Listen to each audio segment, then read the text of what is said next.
প্রথমে সুস্থ সবল ফিমেল এবং মেল মাছ বাছাই করতে হবে। স্ত্রী মাছের পেটে যেন ডিম থাকে তা নিশ্চিত করতে হবে। একটি ভালো হরমোন ও 1 ml ইনসুলিন ইনজেকশন সিরিঞ্জ নেবেন। প্রতি 1 কেজি ফিমেল মাছকে 0.5 ml হরমোন ইনজেকশন পুশ করতে হবে। ইনজেকশন পুশ করুন।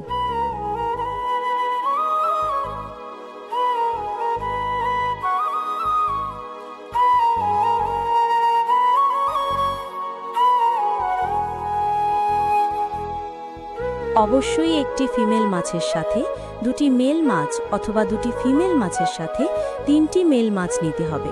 ফিমেল মাছের প্রায় 4 ঘন্টা পর প্রতি 1 কেজি মেল মাছকে 0.25 ml হরমোন ইনজেকশন পুশ করতে হবে।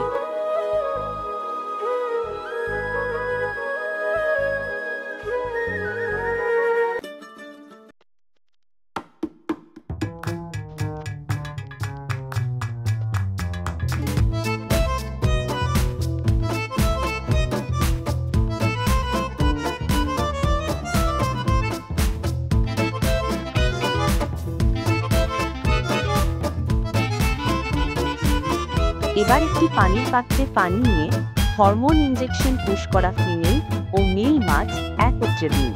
অবশ্যই পানিতে অক্সিজেনের সরবরাহ করতে হবে। পরের দিন সকালে প্রায় 12 থেকে 14 ঘন্টা পরে ডিম সংগ্রহ করতে হবে।